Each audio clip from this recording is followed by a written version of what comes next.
Good morning, President of International Bar Association, distinguished ladies and gentlemen. My name is Owe Matoibi, Senior Advocate of Nigeria. You're welcome to the IBA 2020 Virtually Together Conference. We're taking a session on the future of agriculture in Africa, from Cutlass to drones. And I welcome all of you to this event. This promises to be a wonderful session, and we also want it to be as practical as possible. Today, I have a co-moderator with me, Tafa Ashwe. Please, Tafa, can you kindly take up the house rules for today? Thank you very much, and welcome to this very, very interesting webinar with the IBA. In house rules, just to let you know that we'll be putting you all on mute. The reason for this is just to make sure that there's no interruption or the speakers are given free rein to be able to express themselves in the session. We'll advise that if you have any questions, you just include them within the chat box, and we'll be able to follow up on that. We'll be able to follow up with that as the session goes on. And that's about it from our end.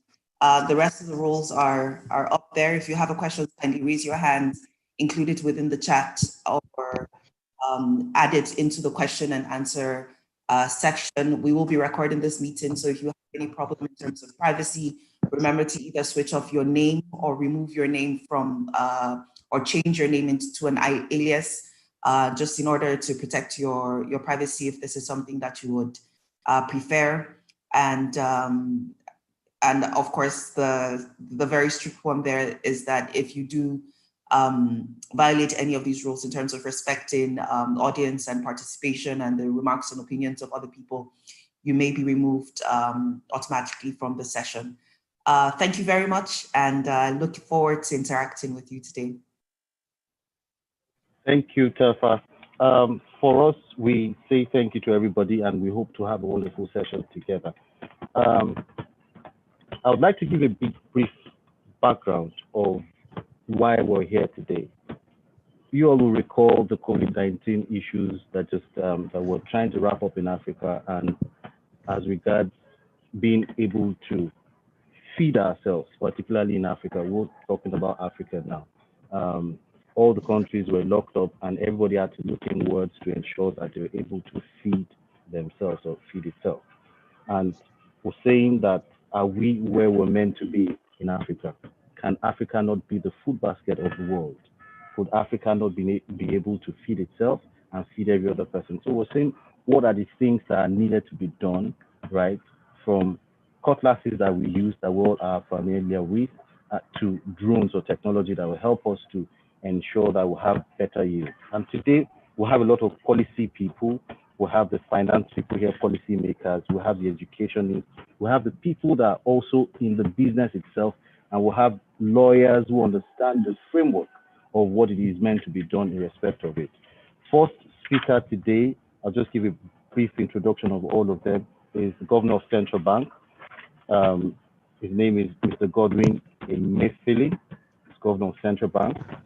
Second speaker we have today is Dr. Francis Dubem, the Acting Director General, National Space Research and Development Agency. We have Dr. Ikechukwu Kelikim, I apologize, Program Director, Agribusiness Management Program, Lagos Business School. We have Dr. Manzo here, Director General, Nigeria Agribusiness Group. And then we also have Zainab S. Usman, Managing Director, ZNT Agri-Op Limited. We also have Onye Chikwendu, who is an international trade and commerce specialist. So for now, we're waiting for one or two other persons, but can we just start with Dr. Manzo?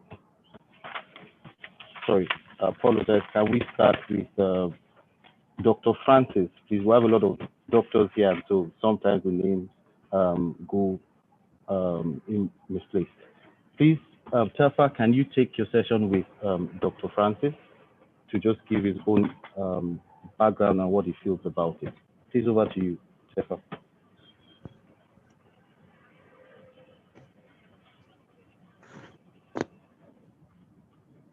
Telfa, I think you're on mute. Can you unmute yourself? Okay, yes, I have been able to. Thank you very much. It's funny. It's been almost 8 months of Zoom interactions, but we always still forget to unmute ourselves. Hopefully in 2021, we'll all be able to do better. But I wanted to, again, just what I was saying was, Dr. Francis, thank you so much for joining us. As has already been said, Dr. Francis is the Acting Director General for the National Space Research and Development Agency. And I would like to just give you the opportunity to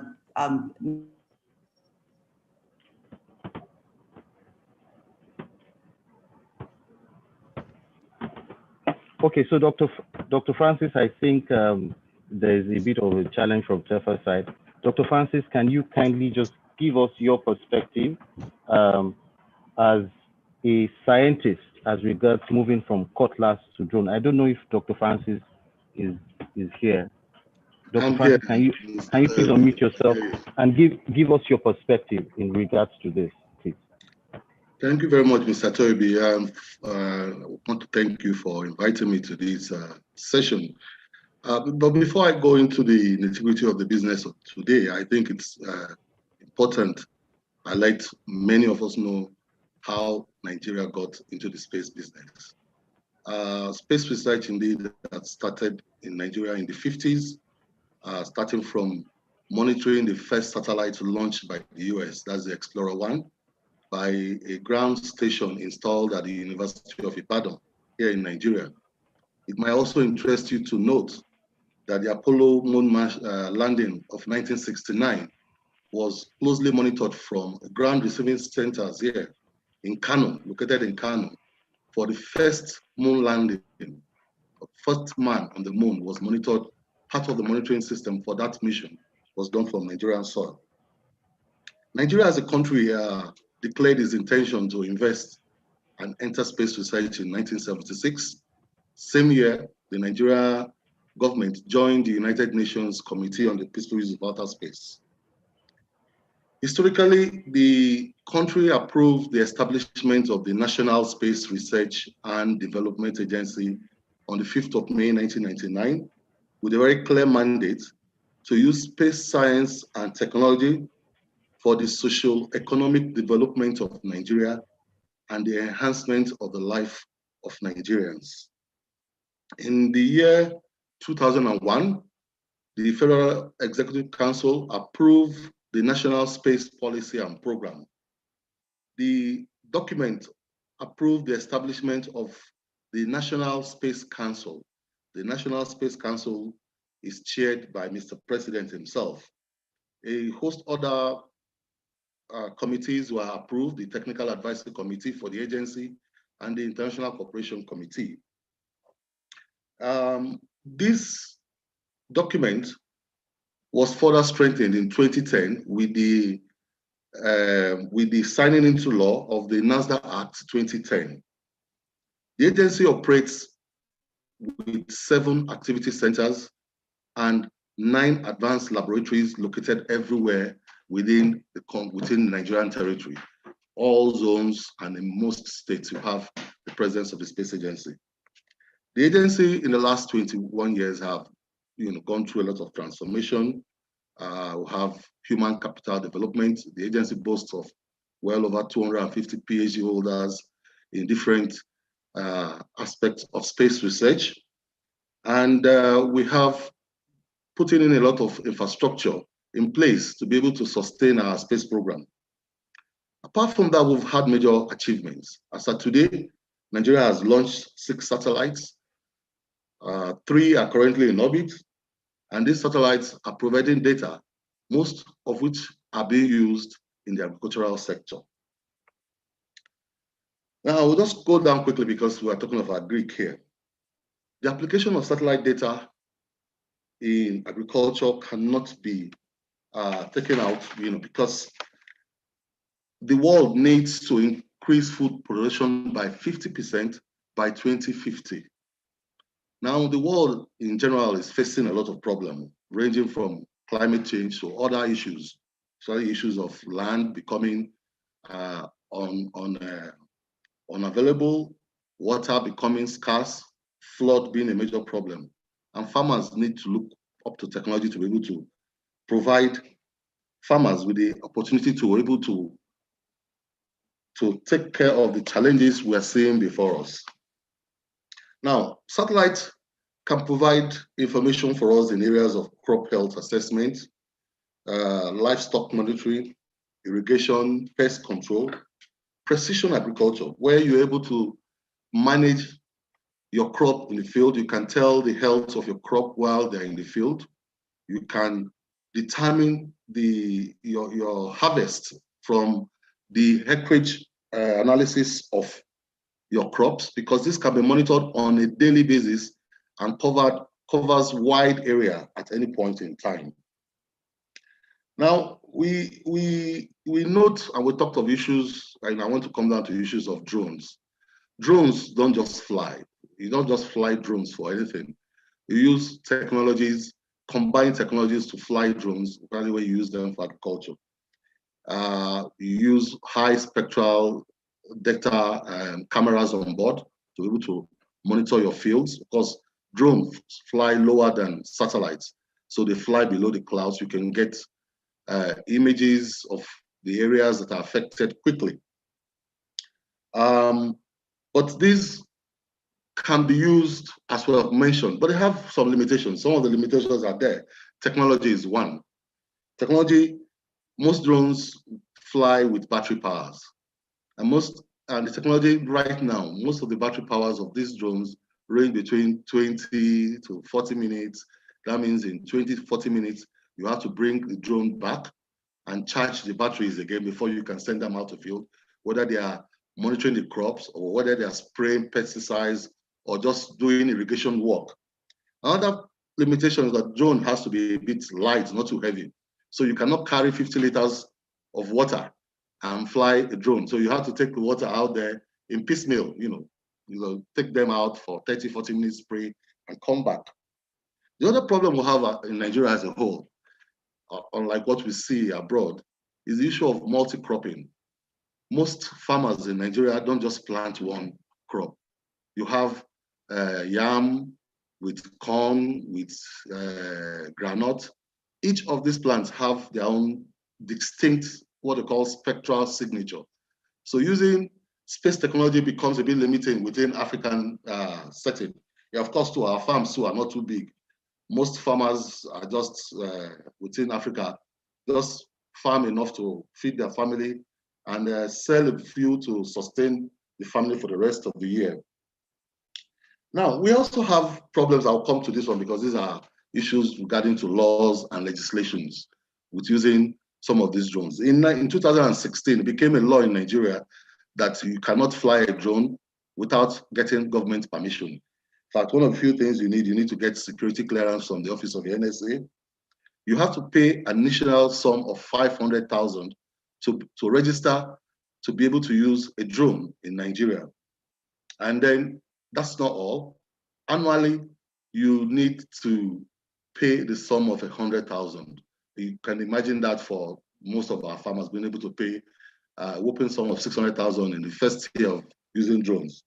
But another major problems we've seen over the years is that you require 6 months notice before you can use your drone. So if I'm going to fly my drone in 6 months' time, I need to seek approval today.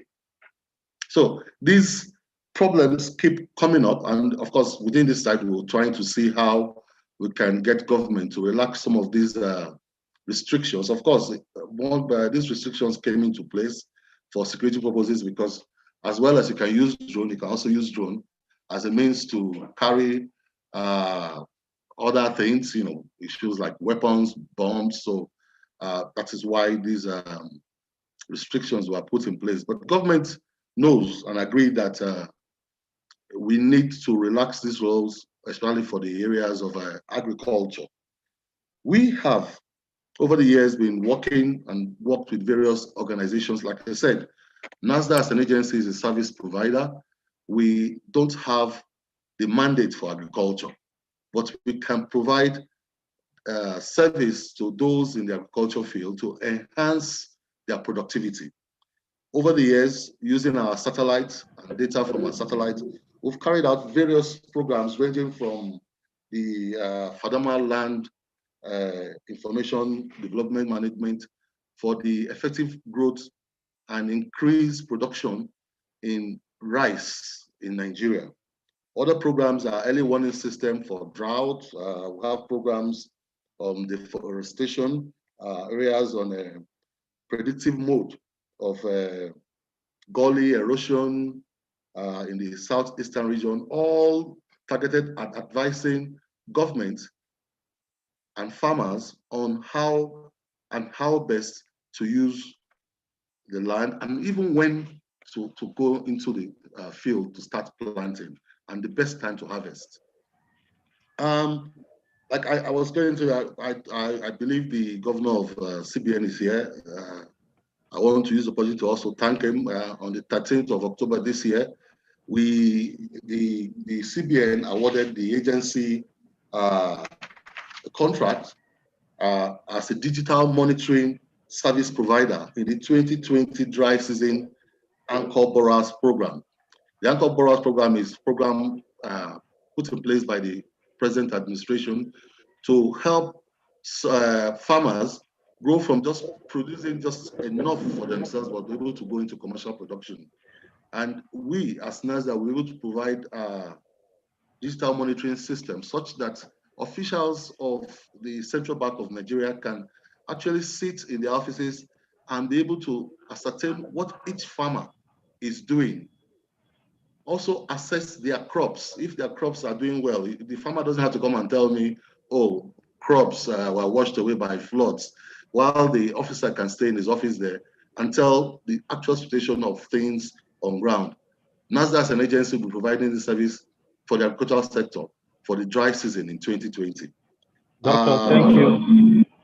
Okay. Doctor, I don't know if you can hear me. Thank you so much. I know if you are permitted, you go on and on. But then two things I hear from you that is constant is this, that one, your agency can help and partner with farmers to ensure that we can move from where we are to where we're meant to be. And also you've mentioned that there's some intervention from central banks that you're doing, which is aiding what you call it, the agricultural space. Tafa, can you please take on Dr. Ikechukwu now? Thank you very much. Sorry for the disruption earlier on. Hopefully it doesn't break down again. But Dr. Francis, thank you so much for your intervention there. Very interesting to hear about all the uses, how space technology can come in to kind of improve agricultural productivity in Nigeria and in Africa overall. And the very laudable steps that your agencies are already taking to provide support to farmers, particularly during this dry season. One thing that I did take note of during the course of your intervention was how it would be interesting to know how your agency, in partnership with the other ministries and all of that, how they're working to provide access to this information that you're generating to the farmers that are in these rural areas, because we know that that's a huge gap. In that area, access to extension services is still a huge problem for a majority of our small-scale farmers. So it would be interesting to know how you are bridging that gap using agri-tech. But just to go forward, and Dr. Ikechukwu, it's a pleasure to meet you. So good morning all. Good morning. It's a pleasure to be here. Thanks for inviting me. My name is Dr. Ikechukwu Kelikume. Nice to meet you, sir. Yes, let me on my, okay. Yeah. My name is Dr. Ikechukwu Kelikume. I'm a full-time faculty of the Lagos Business School, currently the program director of the Lagos Business School Agribusiness Program. I'll speak to what we do. What we do is that we look at the business path. Agriculture, we don't teach agriculture. What we do is that we see a lot of failures in agriculture. So we look at it from the business angle, that agriculture is a business that can actually be run professionally and profitably. So we look at agriculture from on a tripod. The program sits on a tripod where we look at critical thinking and understanding the agri-value chain. Then we look at entrepreneurial mindset. We believe that for you to go into that space, you must be an entrepreneur. Then we look at operational excellence, that whatever it is that we produce in Nigeria can be something that will find its way into other countries, especially the developed markets. So that's what I pretty do in the business school. Again, I wear two hats. I'm an economist whilst I teach agriculture and agribusiness in the business school. So I'll be speaking to education in agriculture. I'll also be talking about tech. So agri-tech is a combination of two things, bringing agriculture and technology together. And it has some futures. And some of these futures are greenhouse farming, innovative, modern storage facilities, drone technology, biotechnology, robotic engineering in farming, artificial intelligence, smart and innovative farming, satellite photography and sensors, which Dr. Francis alluded to and spoke about, weather forecast, automated irrigation, aeroponics, hydroponics. So these are high-tech, innovative strategies that is now being deployed to agriculture, making agriculture move away from cutlass, hoes, traditional cutlass and hoes, to the high-tech agri farming that we have today.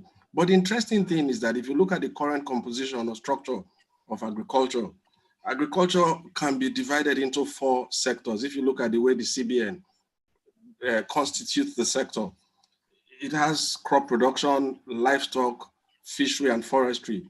Now, if you look at this 4 sector, crop production currently takes about 89% of agri GDP, whilst livestock takes 8%, the remaining 3% is left to fishery and forestry.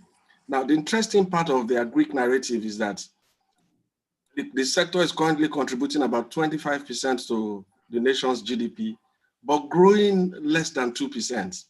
Interestingly, of the 89% agri sector GDP dedicated to crop, over 50% is lost annually to post-harvest losses. So if you look at where we are today, we lose 50% of whatever it is that we're producing, meaning that there's need for us to look at the holistic picture of the agricultural sector. What we currently do in the sector is that 80% of the farmers that make up the upstream sector of the value chain are smallholder farmers, whilst 20% are large-scale farmers. Now, everything that Dr. Francis talked about is not for the smallholder farmer. He doesn't understand what you call satellite. He does not understand what they call drone technology. He does not understand robotic engineering. He also does not understand weather forecast. He does not understand these things. But that's what we have. We have 80% of the people who don't even understand the changes, the dynamics that is taking place in agriculture today. So in order to move the sector away from the cutlass to the current tech-driven sector, we need to look at the big picture. The big picture. What exactly is the major driver of this sector, or what are the basic limitations of the sector? Now, the CBN has done a lot in terms of funding the agricultural sector. If you look at the sector from 1960 to date, a lot of funding, a lot of agri initiative has gone into the sector. But when you look at the output is not something anyone can write home about.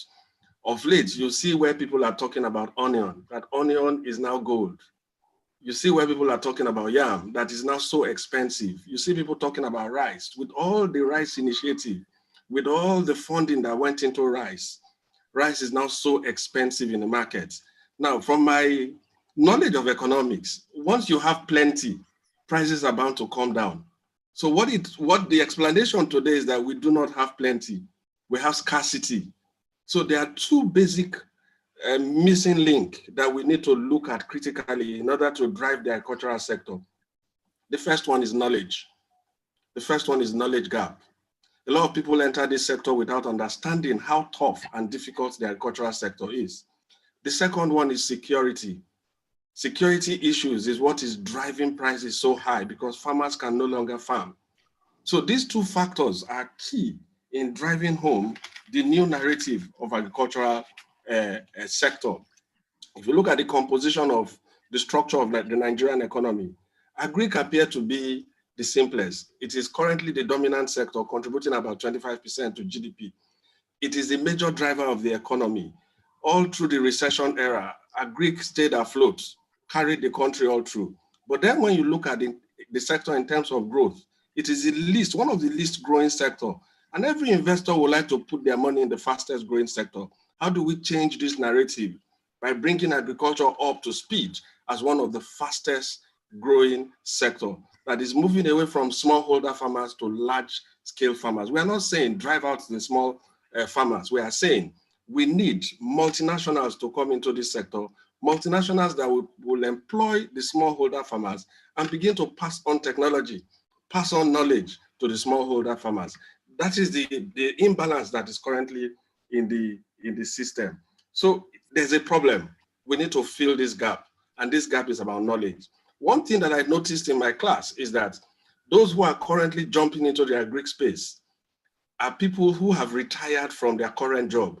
So imagine a 60-year-old guy buying land and going into farming at 60 when he's already tired. Now, agric is for the youth. We need to change this narrative and begin to push more youth to that space. Agric is not for the retired. Agric is not a pastime venture. So one of the things I share in class is that agric is 70% science, 20% experiential learning, and 10% art. The art part of agric is the passion part, which everybody is buying into. So you see somebody who is about to retire, he's buying into the art part. I love farming. Now, the art part will not take us to that technology-driven sector. It is a combination of the science, the knowledge, and the art, which is the experiential learning that will take us to that part which we are talking about, tech-driven agriculture. I think I'll have to stop here. Thank you very much. Thank you so much. Thank you so much. That was very interesting. If you will just allow me to ask one question before you carry on, just to build on some of the statements that you've already made. So for instance, you said 25% of our GDP, slowest growing sector in the economy at that. We need to get more youth involved in this sector. But still, you said that there is this gap between small scale farmers and, or smallholder farmers and the large scale farmers. We need to find a way which can improve the productivity of small scale farmers. So I was wondering if you have, especially considering the fact that a lot of African economies now, this is the first economic recession in Africa as a result of COVID. So I was wondering if you would like to make any interventions on how you see education, particularly agricultural tech, education in that space, how we can link youth development to the future of agriculture, really, in terms of how agricultural tech can address some of these gaps and also bring more young people to invest and to just become more active within this space. So I'll give you an example. If you go to a school like FUNAB, famous agric university, now you're going to find Department of Accountancy, you're going to find Department of Banking, you're going to find, they run the university as if it's a normal conventional university. The last time I visited, they were thinking of having a medical school, but that school had a license to pursue agric tech and agriculture. So again, when you look at our schools and the Department of Agriculture in most of our schools, the students hardly see a typical farm settlement. What they do is that they have one rig, and that's the rig they practice all through. By the time they are out of school, they know very little about the dynamics of the sector. They know very little about the complexities of the sector. Take, for example, like forestry. If you look at the CBN recent published data on the agricultural sector, forestry sector takes about 1% of agric GDP. Now, who is planting trees? For some of the trees, if you plant mahogany, if you plant obeche, if you plant some of these trees, you're going to reap after 40, 50 years. So what's the incentive to plant those trees? If you're going to plant palm today, you're going to start reaping at the 6th, 7th year. Your investment will become optimal at the 11th, 12th years. How many investors, local investors, will want to plow, sow, and wait for 10 years to begin to get their reward? Herein lies the problem. No bank will also fund you, knowing fully well that you're not going to pay them back until after 12 years. So we need to pass on this knowledge to people so that they know that there's a part of agric that is a long-term investment. There's a part that is also a short-term investment. We also need to look at the competitiveness of the products that we're encouraging. If you look at the palm that I just talked about, as at 1961, our yield, our average yield per ton per hectare was 2.5. Then you look 2.5 tons per hectare. If you look at the average yield for 2018, it was 2.58 tons per hectare. We did not move beyond that range. So I'm not looking at the Okomus of this world. I'm not looking at the Prescos. I'm looking at an average production for Nigeria. Then if you look at our production per ton, the metric tons per annum, we didn't move. We were at 6.7 million tons in 1961. By 2018, we were doing 7.8 million tons as against 115.2 million tons for Indonesia. So this tells us we have actually not moved. We have not moved away from where we started from. So that is why we need to change the narrative. We need to bring in more youth. We need to go back to our schools. We need to start educating people. We need to start telling them the way we took biology, the way we took English as a course. We need to begin to re-emphasize the role of agriculture and the importance of agriculture, especially to our secondary, to our universities, and to our monotechnics. Thank you. Thank you very much, sir. I'll just hand over to Mr. Yotili. Thank you very much. Dr. Manzo, can you please give your own perspective, right, in respect of these issues? What are the existing and other measures that need to be in place for Nigeria and Africa to become a self-sustained economy when it comes to agriculture, given what has been said by Dr. Francis and Dr. Ikechukwu in respect of these issues? Dr. Manzo? Yeah, thank you very much, and good morning. I hope you can hear me. Yes, Hello? we can hear you. We can hear you clearly. We can hear you clearly. Okay. Well, virtually everything has been said by the previous speakers, but to crystallize what they have said in clear terms is to say that we have failed to create an enterprise in farming. And until we are able to do so, we will continue to run in this vicious cycle.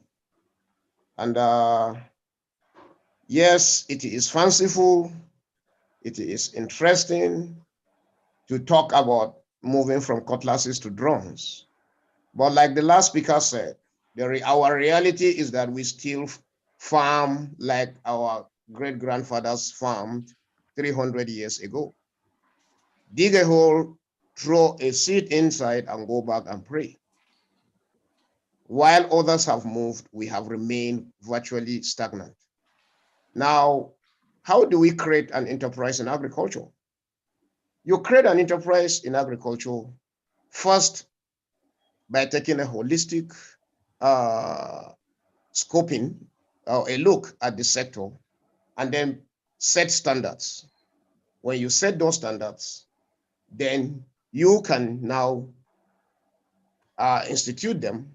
And from those standards, you can now set regulations, and then that leads to certifications. Now, these standards make the sector predictable and all ventures therein. The major challenge here is that we are unable to quantify risk in agricultural ventures. And once you cannot quantify risk, you cannot attract investment into the sector. Agricultural ventures remain black holes to investors and to the banks because we cannot quantify risks therein. Therefore, there's no insurance. And without insurance, you cannot attract serious capital into agriculture. A lot is being said about large farms. Productivity and progress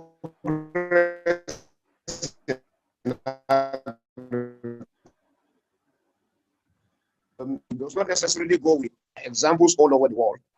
For example, in Thailand, which is a world leader in rice, average farm holding there is no more than 5 hectares.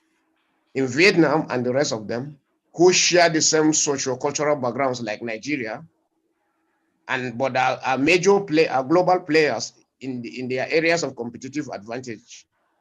It's not about the huge farms. Yes, there may be a few huge farms, but it's about harnessing even the small farmers and upgrading them to produce intensively. Without intensive production, we cannot achieve much. For example, in Thailand, every farmer knows, and it is a given, that everybody produces rice 3 cycles annually. But here, because like the program director of Lagos Business School said, we wait until we are 60, people are retiring before they go into farming. So it's a huge problem. I see a lot of innovation coming in from the central bank in terms of the Anchor Borrowers Program. But we at the Nigeria Agribusiness Group, we have always advocated clusterization of farmers. For a start, we can do in-situ clusterization, but eventually,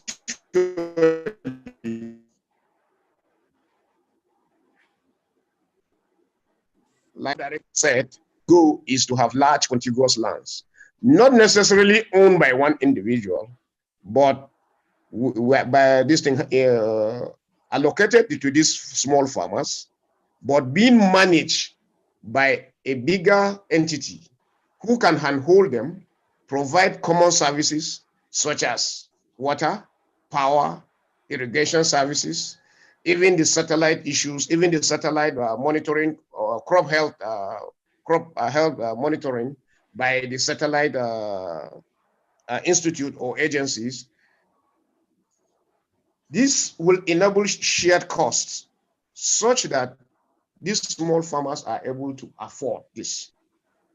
On their own, they will not be able to afford all these services. However, if you have 1,000 farmers together, with each one of them holding like an average of 2 to 3 hectares, these services can easily be shared, be provided, and the costs shared. And it makes it feasible and competitive. But I think most importantly, what we have failed to look at seriously is the issue of these standards. As we speak today, Nigeria has no standards, a standards regime that is aligned to the global standards benchmarks. For example, you have SON, Standards Organization of Nigeria, you have NAFDAC, you have the Department of Veterinary Public Health, and you have quarantine services. And all of them have overlapping mandates. But most importantly, because they are so territorial, they are working at cross purposes to each other. It is a very serious problem. Nigeria needs to align its regime of standards to the global standard benchmarks. Without this, we cannot compete. And that's why you find out that some farmers produce and lost a minimum of 50% of their produce because there is no market. And before they can be, and what's the cause of the lack of market? Because we do not have access to prime markets. Most of the things that we produce here can easily find markets outside Nigeria, but nobody will buy. The ones that we try to push will have to be retested, will have to be rechecked, because we do not have standards regimes that are aligned to the global standards. So this is a major challenge, and it's all round. It's not only in agriculture, even in manufacturing, even in other sectors of production. Is a major challenge. And that's why you find out that even with the AFCTA today, Nigeria, the Nigerian, the readiness study that has been conducted on Nigeria has found out that Nigeria is one of the 14 countries that cannot trade. So these are the real issues. For me, Wow. it is not about taking, Nigeria from ground level to 10, Nigerian agriculture from ground level to 10 floor. No, where we are, and as I said, we can see the CBN making great efforts. But what I am simply saying is this: we have smallholder farmers scattered all over the country who are producing at subsistent level only. Now, why don't we look at this and say, okay, look, Nestle, you are a major consumer of maize, you are a major consumer of soya beans. Now, where are the major soya producing areas? This whole state, let all these farmers produce for you. Then we can move in and set standards. We can move in and provide, you can move in and provide common services to these farmers to produce at global standards and be competitive. You look at maize and do the same. You look at flour mills, what do you consume? Sorghum, this, that, and then you identify the major sorghum producing states, and then you bring in flour mill with all its financial clout, and then CBN supports them further to achieve this. Over time, as these farmers understand and develop capacity, you can now coalesce all the lands and zone in communities into this production belt and do a proper partnership. This is the point at which you can bring all the drones, all the ag tech, all the precision tech into play. And I tell you, this is what I believe is very, very workable. All the ad hoc arrangements that we make here and there will remain short-term solutions and will never take us anywhere. Thank you very much. Thank you so much. Thank you very much for your perspective in respect of it. Tefa, please over to you. Please, Tefa, over to you. Thank you. Thank you very much. That was very interesting. I'm also glad that you brought in the question about clustering and about clustering of farmers. I noticed a lot of people are leaning a little bit to a little to the edge of working more with multinationals or large companies and all of that. But I think it's also important for us to look in-house to kind of see the space, the business environment that we currently have as a country. And within this environment, we do have a lot of SMEs and startup ag tech companies that are doing a lot to bridge these gaps that you're referring to. And I think it's about identifying who these SMEs are, what they're doing, and finding the ways in which you can support them even more. That being said, I'd like to hand over to Ms. Usman. Actually, one of the things that I would like her to do before she makes her own intervention is kind of give an overview of her business model, because she does work in hubs and she is able to bring together and cluster farmers, small-scale farmers around the northern part of the country. And she is not a multinational company. She's an SME. So I'll really like her to, first of all, start off by giving an overview of her business model and how she works with these SMEs, and then, how she works with the small holder farmers before she goes on to make her interventions on the role of agriculture in kind of building in Africa. Are you there? Yes, I am. Okay, thank you. All right. So I was just saying, if you could just start off by sharing a little bit about your business model and how you operate in Nigeria before you go into say, basically give input on agri-tech and how you're using it, to improve your productivity and that of the farmers that you work with. All right. Thank you very much. First of all, good morning, everybody, and thanks for having me. ZNT Agri Hub is an agribusiness company. We work basically with rural farmers, and as Dr. Manzo has said, 80% of the food we consume are produced by rural farmers.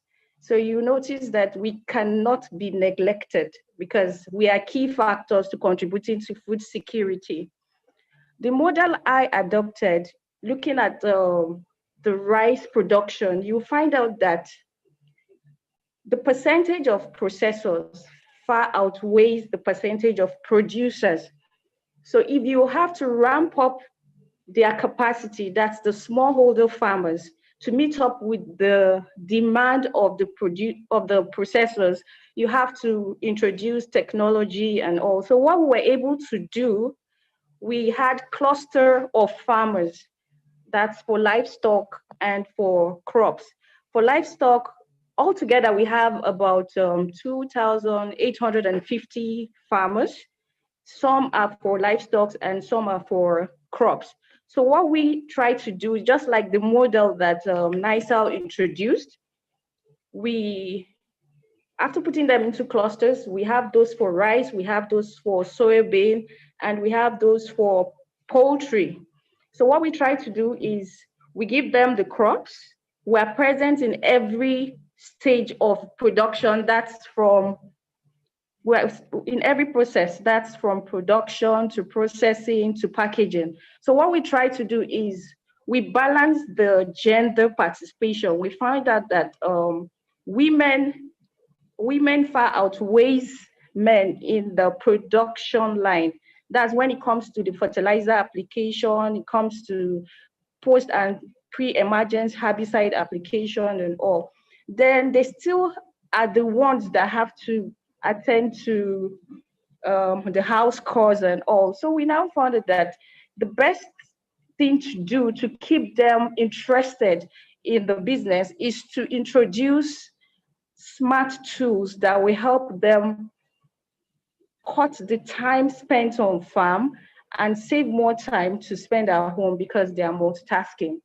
So what we did was instead of using all these huge tractors that cannot be operated by women, we got this tricycle tractor, which they could use 3 hours per hectare as against the traditional hose, which they use on farm.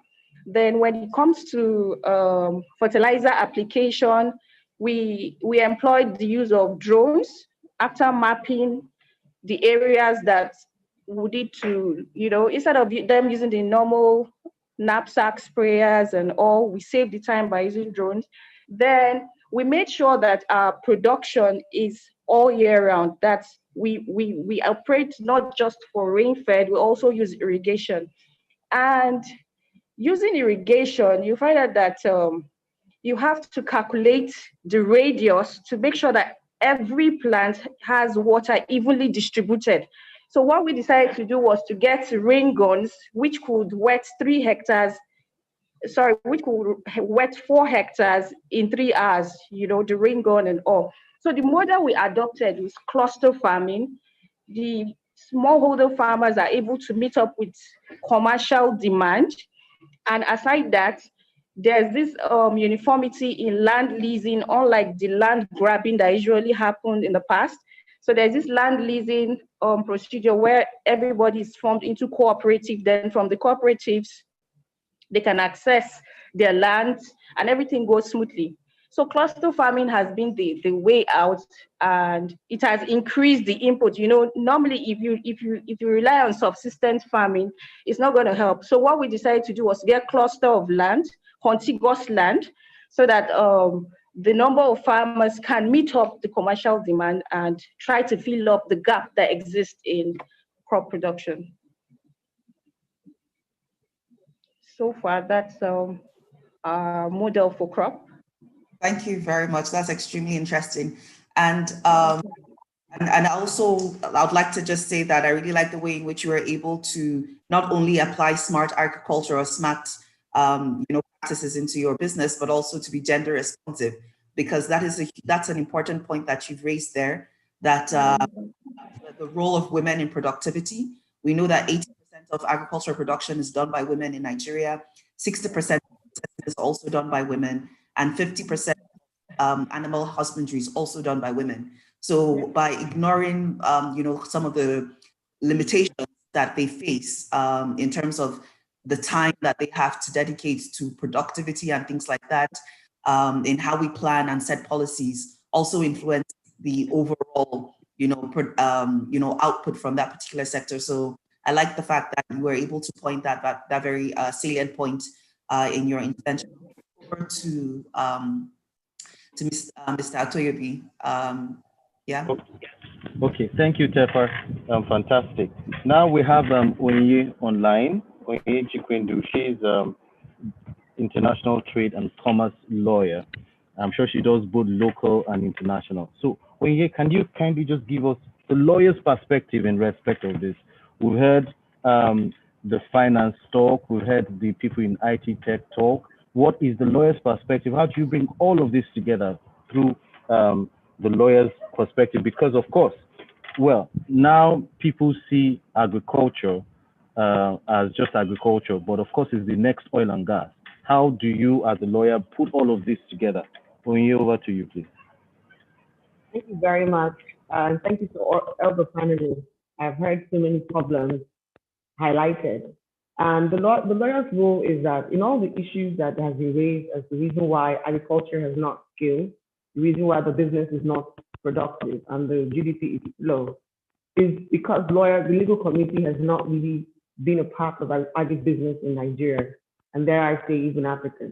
We are quick to provide consultations and legal expertise for oil companies. We are quick to seek finance and project finance. We're quick to create consortiums for oil companies.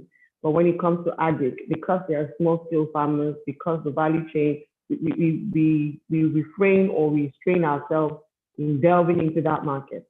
So, but we at Omaplex Law Firm, at the International Trade Team, one of the things we find is that we are primary placed between the policymakers. So we have access to the CBN, we have access to NISA. As lawyers, we understand the policies, we understand how the policies are made, and then we because we have businesses, we interact with SMEs on their own. And so we are primarily placed between the policymakers, between the SMEs, and we also between the end users. So we as a legal community have a capacity to reach the policymakers, to the agribusiness, to the end users. And I think that is not something that what we dare to do is have this platform so we can speak about what we are doing, and then invite other members of the community to also reach into the agribusiness. One of the things I've heard so much of in this conversation is how to make agribusiness an enterprising and productive business. We as lawyers, we have maintained structures for corporate entities. Why can't we not infuse all that knowledge, all that expertise into agribusiness?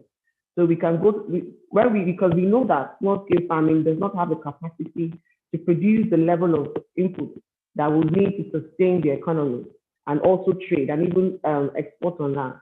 So it is for us to infuse our expertise to get these farmers into zones. We need to structure that partnership. We need to fund consortiums, JVAs for them, so that they can begin to operate as corporate entities the way every other company will be able to help perform.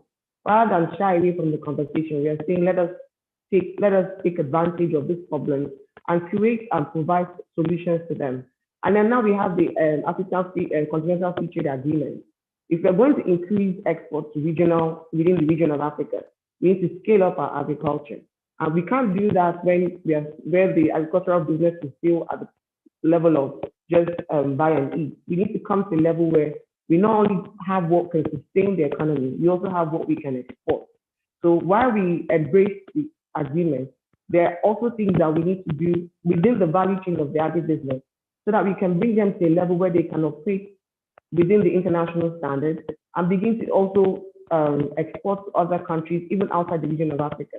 And then one of the things also that we like to do in the office is we also understand that there are values and there are value chains in agribusiness. So it's not like we are saying that we only want to deal with the logistics company in agri. We understand that there are small-scale farmers, but we are saying that the legal community can provide services to all these structures and then turn them to entities that are productive so that they can begin to function at the level that they need to be. So we need to infuse we need to give them access to finance, because the parameters for them, that's why the issue of the cryptocurrency agribusiness is such a welcome idea, although it has a setback. But these are spaces that we can speak to because we have legal expertise and technical expertise in these areas. Why don't we now bring that to the agribusiness and see how we can take the conversation from small-scale farming and scale it all the way up to large-scale farming.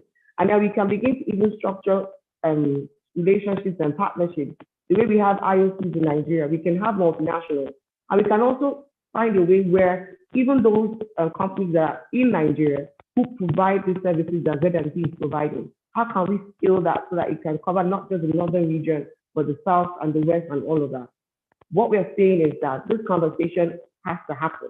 And we are saying this now because we want other people to come into this space.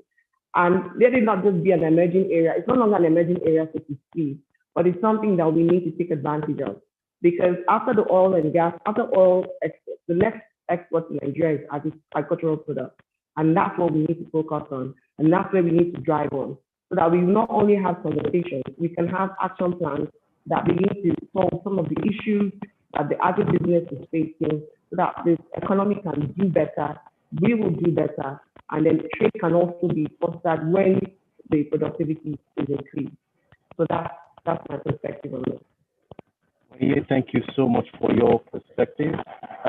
We also have the Deputy Governor Economic Policy online. I don't know if you can hear me clearly, so that I can give his own perspective from the policymakers. Unfortunately, the governor had left. We didn't call him in time. I don't know if the Deputy Governor can hear me. Deputy Governor, Dr. Kingsley Obiora. Okay, so while we wait for him, Tefa, over to you, please. I don't know if you have, but one of the things I was going to say for Tefa is to Dr. Ikechukwu. All of these issues have now been spoken, they've been said. How do we tie everything together? Because now you said the perspective of education, how do we get all this information out there? There's so much information everywhere.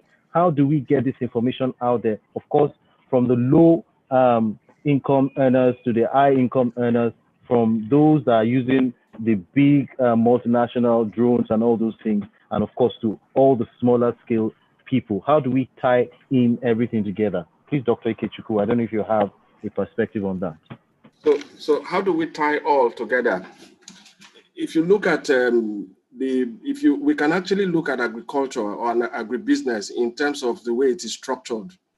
So if you look at the structure of agribusiness, we have the upstream, we have the pre-upstream, we have the upstream, we have the midstream, and we have the downstream. Now, the smallholder farmer cannot play in the pre-upstream. Now, the pre-upstream space is the space where government has to come in. It has to do with land. It has to do with climate change. It has to do with research. It has to do with massive investments in technology, in knowledge. Now, this is where the government has to come in, creating an enabling environment for businesses to thrive. This is where our university research centers has to come in at the pre-upstream stage, where we look at the quality of seed that is getting to the farmer, where we look at the knowledge. For example, in the first quarter of the year, the beginning of the planting season, those farmers in the western part of Nigeria actually suffered. They saw rains. The rain came very heavy in the month of March, then ceased. And between March and September, there was no rain. All the farmers that planted maize, they lost all that maize. The question is, who actually is responsible for telling these farmers that there's going to be drought? Somebody should take the lead. This is where data has to come in. This is where government has to play a key role. This is where the sector that looks at climate has to publish those data, an early warning signal telling farmers that there's a problem. It's either there's going to be heavy rainfall or there's going to be drought. So once we say this, we're actually solving the pre-upstream challenge. Now, the upstream is the sector where you have 80% smallholder farmers and 20% large-scale farmers. We need to change this narrative. Yeah, when we say upstream, we're looking at direct farming, in crop production, in livestock, in forestry, and in fishery. We need to change this narrative. Agriculture is big business. We must make a business case. It's an enterprise. It's not a feel-good sector. It's not a sector where you produce and you don't know where to sell it. So what we see is that people go into the sector, they produce, and they're begging people to come and buy. Agriculture is such that we know we know where we are going to sell before we even enter into the space. So again, participants in this space need to acquire knowledge. You need to train yourself. You need to go back to the classroom. You need to go and learn before you venture into, you don't need government to pay your tuition to go and learn. We all went to school and we paid our way through.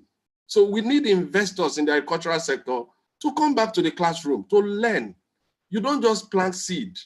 You need to understand the agronomy behind those seeds.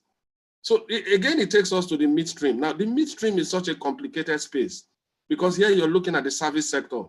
You're looking at the marketing. You're looking at market makers.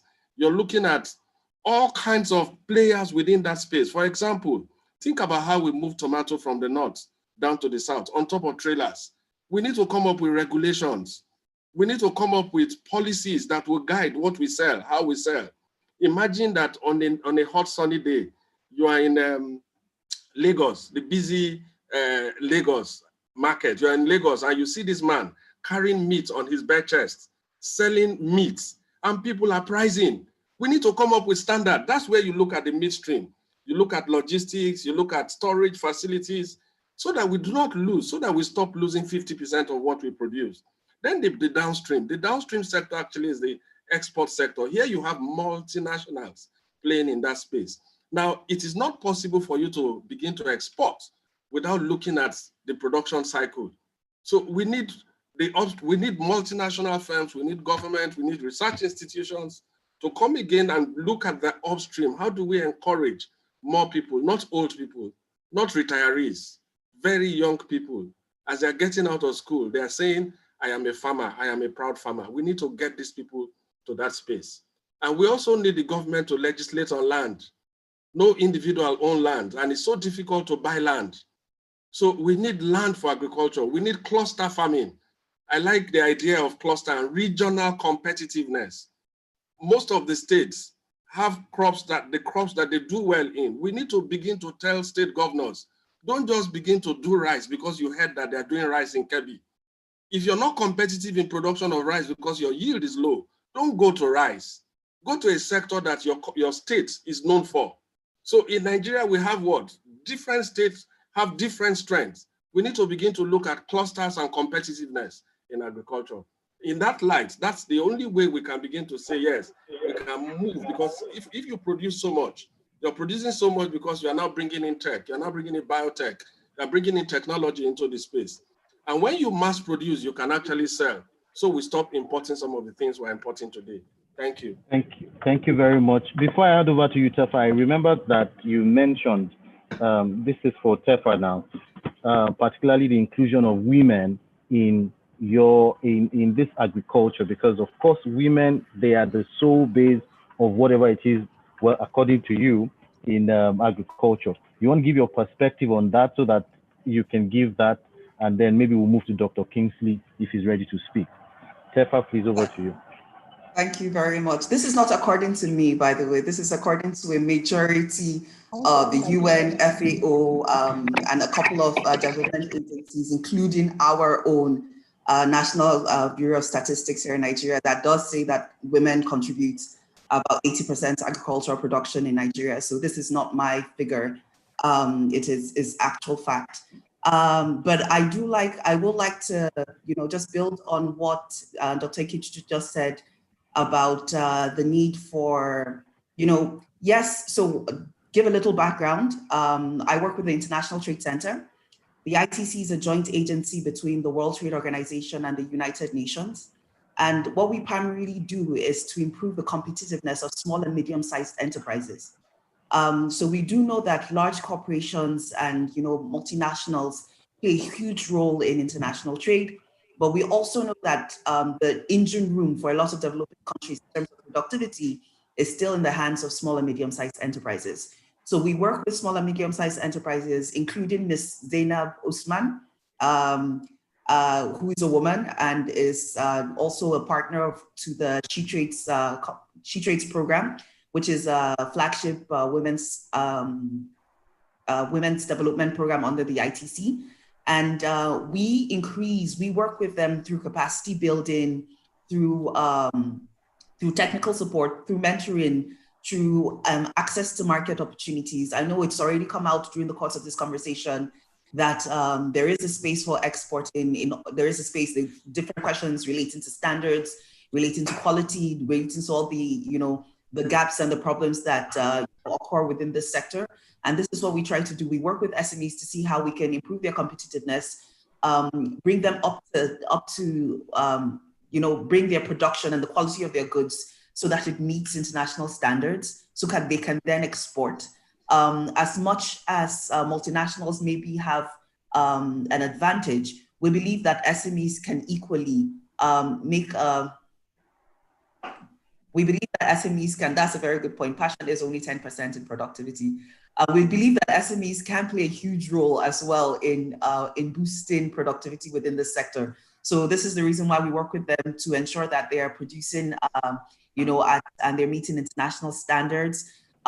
It's also a very interesting way. I think one of the things that didn't come out strongly over the course of this conversation is the role of, the agri-tech startups themselves, the ones like Farm Crowdy, the ones like Hello Tractor, the ones that are operating within the space, even in Nigeria here, to find innovative ways to bridge this gap between, the high level, as Mr. Dr. Ikechi put, the pre-upstream providers to even the mid and downstream providers as well, because they provide market intelligence through SMS. So although a farmer might not be able to access the internet in order to get warnings relating to maybe droughts and changing weather, they can receive an SMS saying that, look, this is what's going to happen. Make sure you plan this way. This is how you plant. This is how you don't plant. There are organizations that are providing courses using SMS smart codes. So I think we can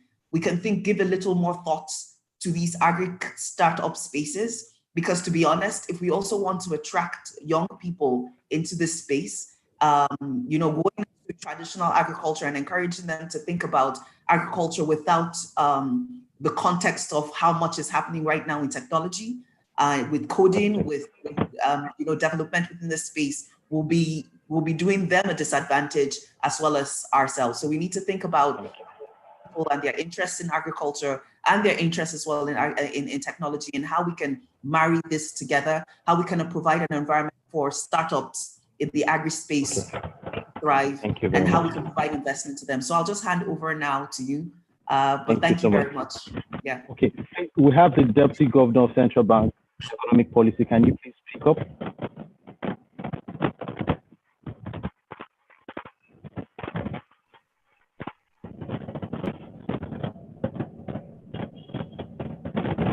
Dr. Kingsley Overa, we cannot hear you clearly. Can you kindly speak up, please? Good morning, everyone. Good morning. Good morning, sir. Am I audible now? You're audible now.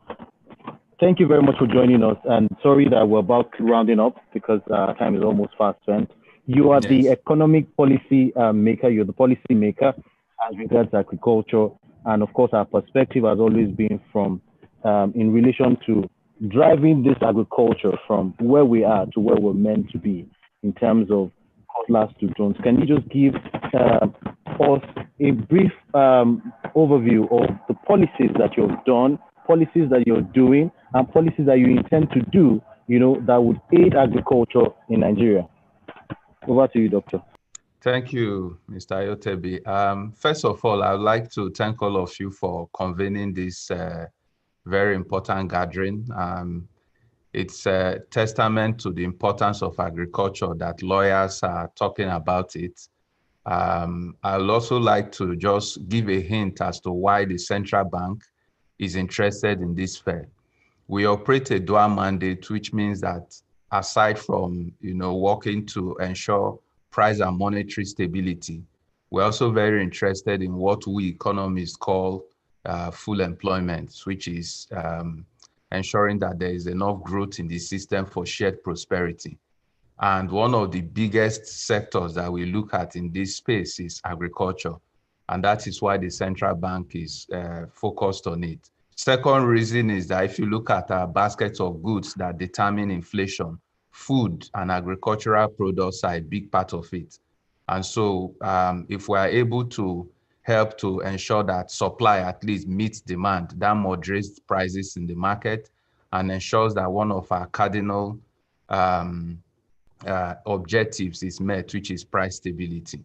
Obviously, we know too that we import a lot of food, which gives rise to some effect on the exchange rate. So all of this is part of why we're interested in this. Now, agriculture in Africa, in Nigeria, it is amazing that Africa has, the world's largest portion of arable land, but yet 25% of us today, we go home hungry or go to bed hungry. Why is that so? I don't think it is because Africans are lazy. I don't think it's because we don't have youthful population. It is simply because we have to move from what our forefathers did to feed themselves when they were not as many as us, to doing what we have to do to have enough food for everybody. I give you one statistic that bothers me all the time. Netherlands is a country of 16 million people and a land mass of about 42 million square kilometers. That means that it is way smaller than Niger State, which is 76,000 square kilometers. But in 2016, Netherlands exported $105 billion worth of food and agricultural products. In that same year, Nigeria only made $98 billion in oil exports, only because I'm comparing two relative things. So there is a lot of room for agriculture. And we need to, find a way to start moving from the kind of, pre-production, production, and aggregation methods that have not led to good output in food production, to thinking about, digital agriculture, biotechnology and biochemistry, farm robotics, innovative food and farming systems. We need to start thinking about warehousing and logistics, what, fintech can do to help with all of this. We need to start looking at about big data and enablers, and about information sharing to and analytics. And obviously, as central bank, I have to talk about access to finance, which is what we have been trying to do. We know that a lot of you might already know this, that the central bank has been, we've created a lot of products and projects and programs like the Anchor Borrower Program, the Commercial Agriculture Credit Scheme, the Paddy Aggregation Scheme, the Maize Aggregation Scheme, and even the Commodity Development Initiative. All these initiatives have been put out there to help Nigerians and anyone who's really interested in using technology to advance farming, to ensure that we produce food at the level and scale that is good enough for us as a country. And I know that I'm talking to lawyers. I think too that it's important that we look at some of the aspects or legal aspects of agriculture that will be helpful as people key into this field. I heard Dr. Kalikume, who was my senior colleague in UI, talk about the kind of things we see in Lagos with butchers, the way they sell meat and things like that. But if we can get a good legal framework, it will be helpful as people, especially young Nigerians, Farm Crowdy and all these guys, Baba Gona, get into farming as a way of life, as a respectful way of life. We need to think about contracts. We need to think about the legal framework, data security, data privacy, and even intellectual property to producing these things and ensuring that nobody can just come and take away all your hard work. So I do think that we have a long way to go, but we have the ingredients. We understand what we need to do. We just need to have the political will to put in those laws, and you, the lawyers, to talk about these things, show that you're interested, and hopefully we can begin to see, yield the fruits of our hard work in this area. I know that time is fast spent, but I'm happy that I've been able to at least put a face to some of your names and say hello this morning. Thank you very much. Thank you so much, Doctor. We appreciate you. Thank you very much. Our time is fast spent. Tefa, I don't know if we can go around, give everybody that is present just one more minute to conclude on any other thing that they want to say, and then you and I can round up. So I think online I can. I need to leave now. I have another session. Okay, can you give us just 30 seconds to give us your rounding concluding thoughts, Dr. Ikechukwu, please? So very simple, agriculture is business. Agriculture is not a feel-good sector. And agriculture is not for, the smallholder farmers will not lead us there. So we need more businessmen to come into agriculture. Again, it requires huge capital costs. It requires patience. Imagine that if you plant 3 crops today, you're going to wait for years before you start reaping. Agri sector requires patience.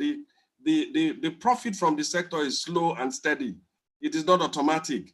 So we need people to begin to get all of this.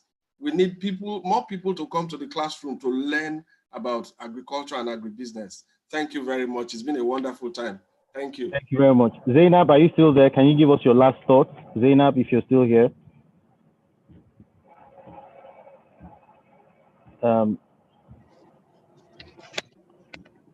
Zainab, can you give us your last thoughts? Just Yes, for a minute. okay. Thank you once again.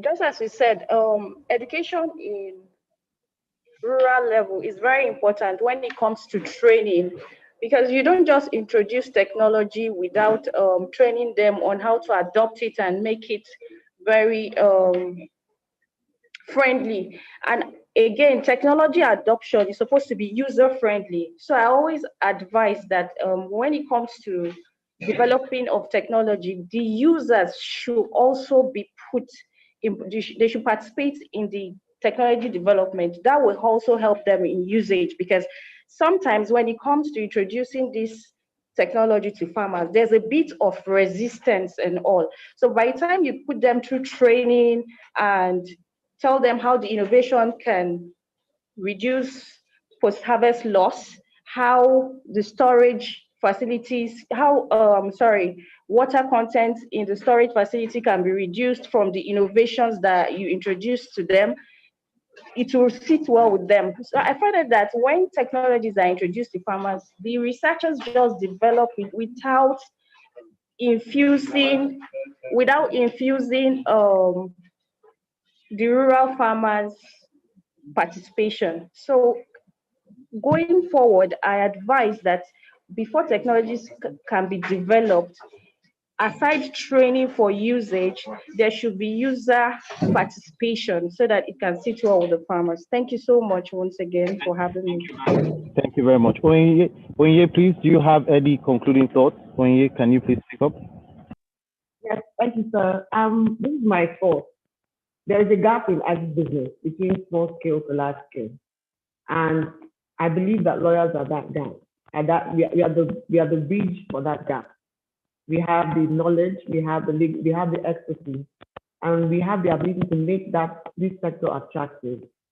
And so I'm saying that we need to understand that space as lawyers, and we need to not see it as a side thing or something for the poor people. We eat from this sector. So we need to understand that space, and we need to provide solutions to that space. So all the issues that have been highlighted in this session, all the problems in the restrictions on policies, the restrictions on finance, the restriction on to tech, I'm saying that we are the answer to the transition from policy making to the agribusiness to the application of tech in agriculture, because we understand what it means, what it entails. I'm saying let us provide our services to this sector and see whether we cannot push it to be what the oil and gas sector is now.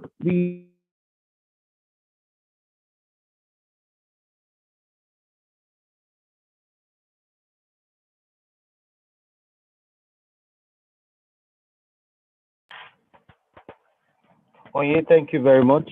Thank you so much. Dr. Kingsley, I don't know if you have any last words for us, please, Dr. Kingsley. No, just to thank all of you for allowing me put in my penny's thoughts in this fair, and to say that you guys have done a very good job of convening this and talking about it. So thank you very much to everyone. Thanks. Okay, my co-moderator, Tefa, please, any last words before we move on? Just to say thank you so much for putting together this wonderful session, and to end with a final statement, which is basically that the journey from the Cutlass to the drone has to be inclusive for Nigeria, has to be inclusive for Africa. It has to be representative of everybody, women, young people, and the smallholder farmer. Thank you. So as I wrap up, thank you so much to everybody. Thank you, Governor of Central Bank, Dr. Kingsley. Also, thank you so much. All the other panelists, thank you very much. The last word I would like to say is we need to develop an action plan. And of course, for us as lawyers, I push it out there. We do it. We want to do action plan as to where we can formulate some of these issues and ensure that we help the policymakers and of course the SMEs and all those other persons in agribusiness to ensure that this business turns from what it is for poor people to of course large scale people also, and of course whatever it is that you're doing even as a small scale farmer, ensuring that it's profitable for you, and we will be able to do action plans for you. From us here, thank you so much. We appreciate you. Thank you for being part of us. Thank you for being part of this International Bar Association session on the future of agriculture in Africa. I'm sure the world is listening to us, and they're waiting for us to be able to do something fantastic in this sector. And I'm sure the world is also expecting us to see them someday. Thank you very much. It's bye-bye from us here, and thank you so much for your time. Do have a wonderful morning, everybody. Thank you.